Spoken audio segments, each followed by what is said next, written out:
Okay, so again, it would be this second example, graphing using the quadratic properties, right? And we said those quadratic properties are direction of opening, x-intercept, y-intercept, axis of symmetry, and the vertex. Okay, you can pause the video if you feel confident enough. Try it out first yourself, and then subsequently, play it to see how you do. All right, quick recap. We said direction of opening means whether or not your graph will be opening up or down, right? Concave up or concave down. And we said you're going to have a scenario of concave up when A is bigger than 0, right? When A is positive. And then you're going to have a scenario of concave down when A is less than 0, right? When A is negative. Okay. Secondly, we said x-intercepts basically mean the values of x when y is 0, right? Values of x when y is 0. So we'd say, for x-intercepts, basically just be x1, 0, x2, 0, right? We'll normally have to solve quadratic formula or something, because if I put 0 here for y, I'm left with a quadratic equation. For y-intercepts, which basically, I think I said basically a lot. Anyway, y-intercept is the value of y when x is 0. So basically f of 0. I said it again. We just drop 0 everywhere, and then we'd have -5. Okay. And then x-intercepts, we will take the average of this one will be x1 plus x2 over 2, right? We take the average of both of them. And the vertex, we just plug in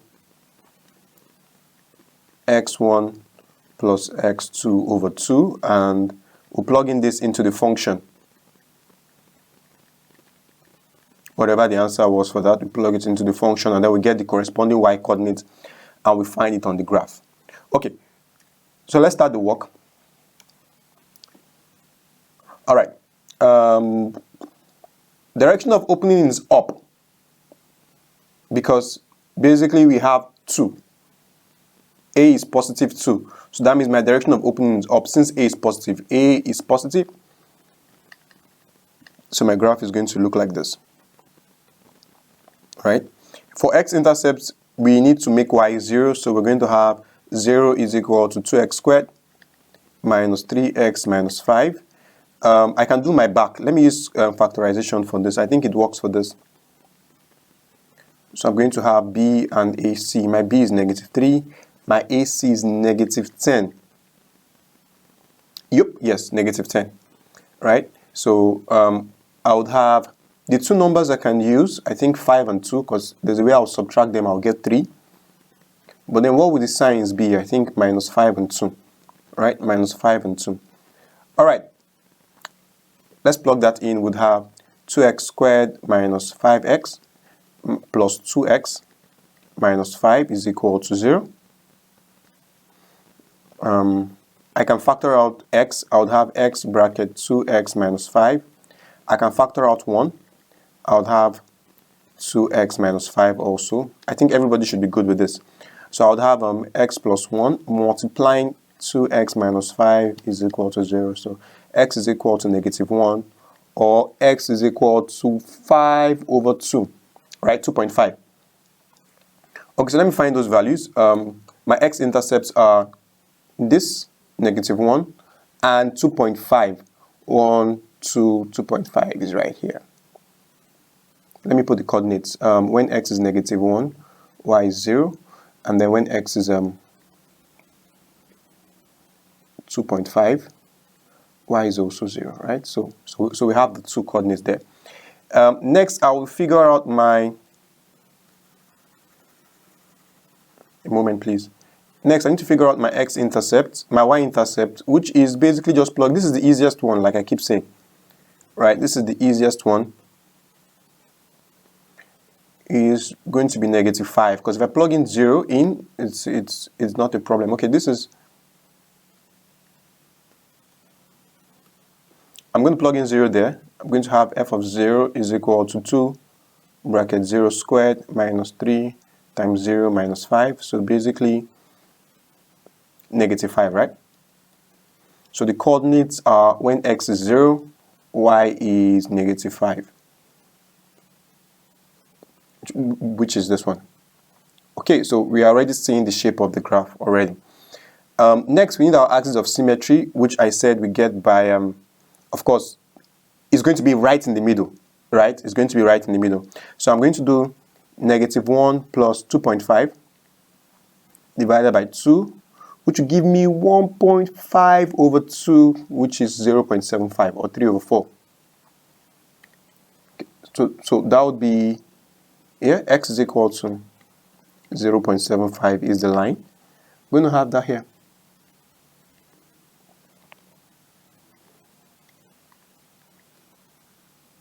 It's less than 1, I'm right. Okay.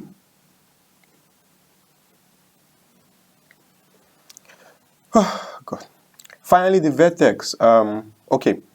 For the vertex, we know our x-coordinate is going to be 0.75, so we plug in 0.75 into the function, right? If I plug in 0.75, I'm going to use my calculator for this one.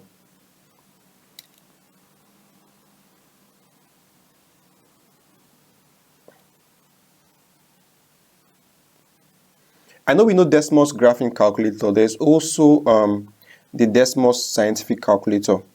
It's brilliant. Right, it's brilliant. Unfortunately, they don't have it, like, I don't think they have it for sale. Like, okay, so this is, I'm getting negative 6.125 as the y value, right? Again, what I did was I just did f of 0.75, which is 2 bracket 0.75 squared minus 3 times 0.75 minus 5, right? And it gave me negative 6 points. So if I do that, I'm going to have, that means at this point, I have somewhere here 6.125 negative. Eyeballing it, it's going to be somewhere here, right? Let's just manage that. Okay, and then I will draw the graph now. I'm done.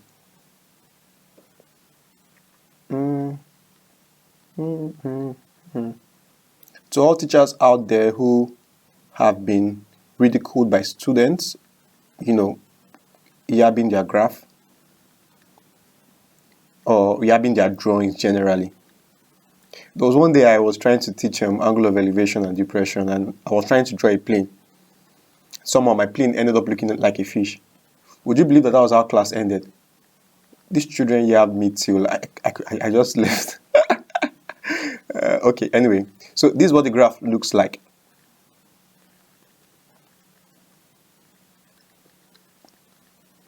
Okay, so let's see.